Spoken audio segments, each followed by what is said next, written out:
back to Farm Talk. I'm News and Farm Director Eric Johnson.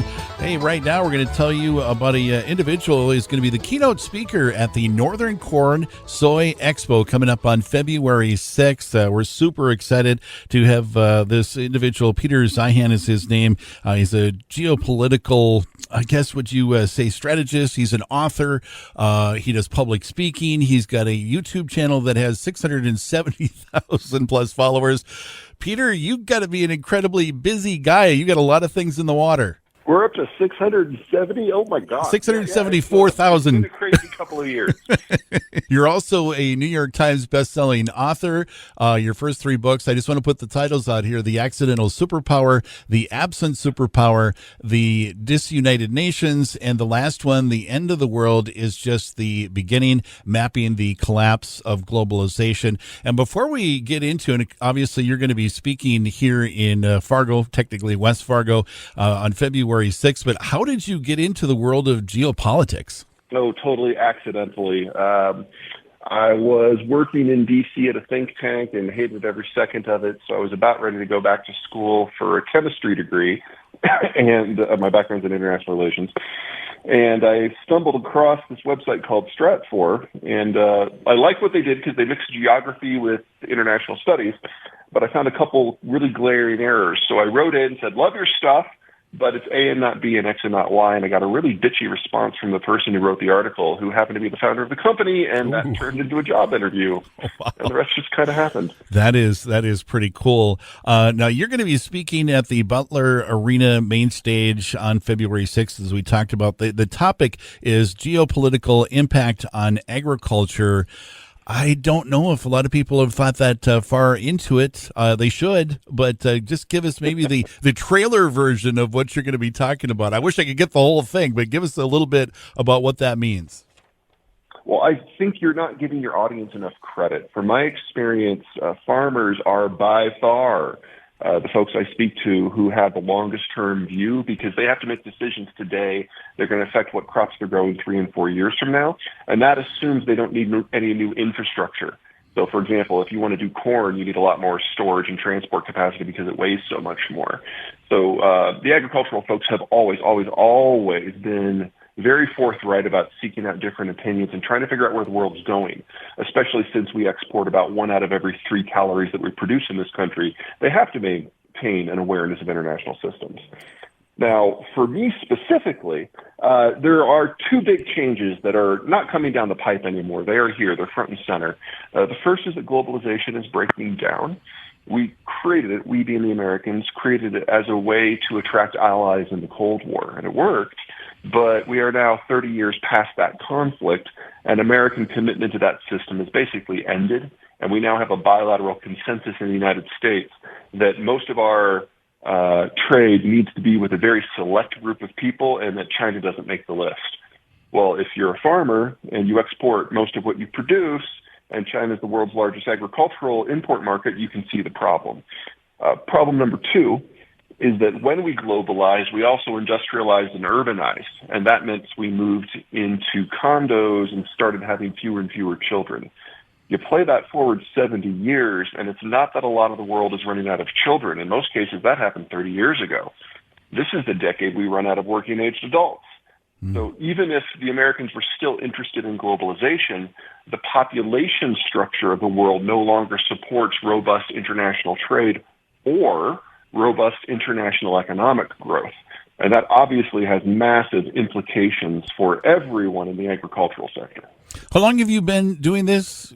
As far as in some flavor, about 20 years now. So I wanted to qualify that before I ask the next question. So when we look at the things that are going on in the world between Israel and Hamas and Ukraine and Russia and our own political strife that we have here in our country, is this like the most interesting time right now, or is it just we're just taking a snippet of time and kind of qualifying it? Interesting is definitely the right word. During globalization, the United States basically held history at bay for about 75 years. And so part of what we're seeing isn't simply the tearing down of the old system and the return of something a little bit more visceral. It's a return to a system that we can't even support anymore. We don't have the population structure for it anymore. So we've gone from living in the middle of a glacier to all of a sudden being in the rushing snowmelt. And we're not ready for it. I don't see how we could be ready for it. But we're dealing with demographic and geopolitical and political changes all at the same time. And yes, it's loud, and yes, it's messy. We will get through it, but it's going to look a lot different on the other side. Okay. Obviously, you got the 4 books, and I want to flip over to the YouTube portion of this. Again, you got a huge following. I haven't had a chance to watch the video yet, but one of my friends who was very eagerly awaiting your arrival here, as soon as he heard you were coming, he's like, when is he coming? Where is he going to be? And it's like, okay, we'll get you a ticket to go. But the latest is the video put up there is Europe cold weather threatens energy supplies. So how often are you posting topics up on the YouTube channel? We're posting 5 times a week. You are? Holy cats. And yeah, I know. It just we started doing written products years ago. And then one day I just didn't have the time. So I recorded something real quick and we posted it as a video. Took a tenth the amount of time, and it got 40 times as many clicks as the written form did. So over the years, we've just segued more and more and more. And now when I'm out on a hike or walking through the airport, I'll record a video on what's going on in the world today. And we kick it out there, and that is everyone fantastic. seems to be happy with the format. That is fantastic. And just getting back to the agriculture side of this, how much of your geopolitical world are you thinking about agriculture? Is it a big component? I'm sure it is, because obviously food is something that we all need. But how much time do you spend in that area? At the moment, it's definitely one of the big 2 with manufacturing. We are facing a collapse of the Chinese system for any number of reasons: financial, demographic, strategic trade, government. And that is forcing the world to basically take 35 years of industrialization in China and rebuild that somewhere else as quickly as possible. That's part of the reshoring story. But agriculture, if we get that one wrong, we lose a couple billion people. Yeah. So we're looking at a combination of factors that are reducing the ability of the industrial supply chains that support equipment, financing, and inputs such as fertilizer and pesticides to function. And as that happens, we're going to lose a lot of very significant agricultural producers, with China and Brazil being at the very top of that list. Now, these disruptions in the supply chain systems aren't going to affect the United States. Most of ours are internal already. We don't have to do the massive reshoring that we have to do in manufacturing writ large.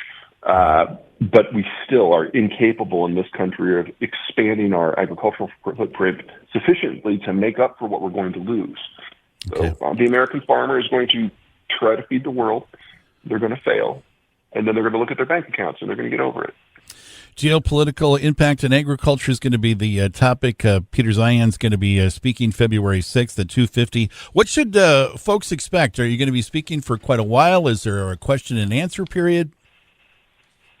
There is definitely going to be a Q&A. I'm going to be on stage for about an hour, and then I think we've got another half an hour Q&A, and then, of course, I'll be lingering around in the halls after so people can beat me up in the corner if they like what I have to say. All right. One last question. Every one of your book titles is very thought-provoking to me, but I want to ask you just on the last one, The End of the World is Just the Beginning. I know we could talk for a half an hour on it or probably even a longer period of time, but just give us a little snippet by what you mean by the title.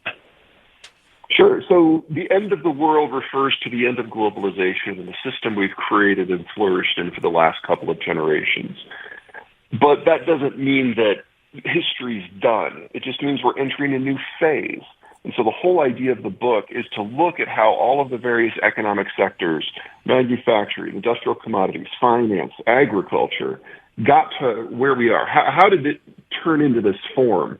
And how is it going to change as this system breaks, and what sort of form is it going to take on the other side? Very good. So I also want to get out website, Zeihan.com. That's Zeihan.com. But you are, I think, Mr. Social Media as well. So you got YouTube. You're on Twitter, which is now X. I hate that, by the way. Actually, I'm not on Twitter anymore. You are not? Okay. Yeah. When I put use it as a distribution channel for the newsletters, but that's it. Is there any other instrument that you use?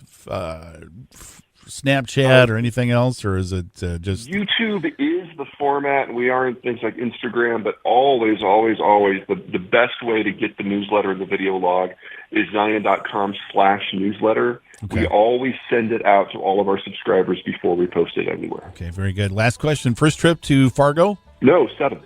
Really? Okay. Yeah. Well, then. And I have been there in the winter every single time, and every single time you guys have generated the thaw for me. So I That's expect awesome. nothing less. All right. Sounds good. Peter, thank you so much for your time. Look forward to seeing you in about a month and a half. Absolutely.